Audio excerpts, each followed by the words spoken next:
Let's get it on.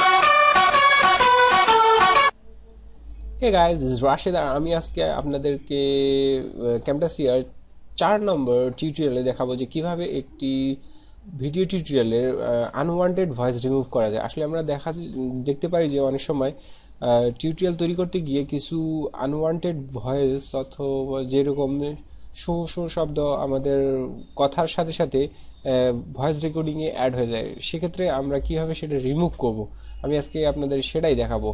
আর এটা করতে গিয়ে আমরা আরও একটা জিনিস করব, যেটা হলো যে আপনার অনেক সময় দেখা যায় যে সাউন্ড কমে গেছে, মানে আপনার অডিও ভয়েস যেটা থাকবে সেটা অনেক সময় কম হয়ে গেছে অথবা বেশি হয়ে গেছে। সেটা কিভাবে বেশি করা যায় এবং কম করা যায় সেটাও দেখব। So let's do this. প্রথমে আপনাদেরকে ভিডিওটি নিতে হবে। আমি ভিডিওটি নিয়ে টাইমলাইনে অ্যাড করলাম, করার পর আগের মতো রেজুলেশন বাড়াই দিলাম।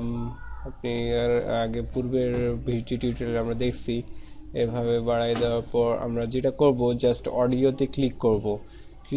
ক্লিক করার পর আমাদের এখানে একটা প্যালেট আসবে, যেটা হলো enable volume leveling, enable noise removal এবং আরও নিচে অনেক কিছু আছে, volume down, volume up, fade in, fade out, silence. So আমরা আমাদের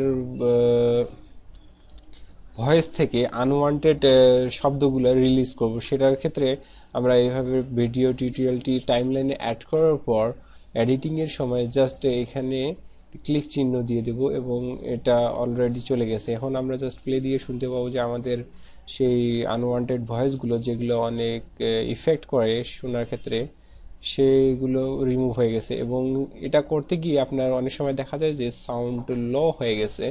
সো সো এই সাউন্ড লো থেকে হাই করতে গেলে আপনাকে কী করতে হবে? সো যখন আপনার ওই সাউন্ডটা লো হয়ে যাবে তখন ভলিউম আপ নামে এখানে দেখবেন একটি প্যালেট আইকন আছে, এখানে ক্লিক করবেন। ক্লিক করার সাথে দেখবেন আপনার ভলিউমটি একটু হাই হয়ে গেছে। আরও ক্লিক করবেন, আরও হাই হয়ে গেছে। এভাবে ক্লিক করতে থাকলে আপনার ভলিউম হাই হতেই থাকবে।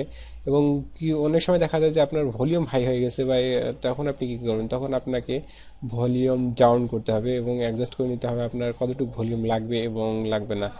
এই ফ্যাট ইন দিলে আপনার ভয়েসটা একটু মোটা হতে পারে, ফ্যাট আউট দিলে একটু চিকনিও হতে পারে এবং অনেক ধরনের ভেরিয়েশন আছে। এবং সাইলেন্স দিলে তো মানে কোনো ধরনের শব্দই আসবে না, সো আপনার নিজের ভয়েসটাও থাকবে না। সো এইভাবে আমরা দিয়ে আমাদের ভয়েস আপ এবং আনওয়ান্টেড নয়েজগুলো রিমুভ করে নিতে পারি। আশা করি বুঝতে পারছেন, কোনো সমস্যা হবে না। আপনাদের সাথেই আছি আমি, Rashed. Bye. Let's get it on.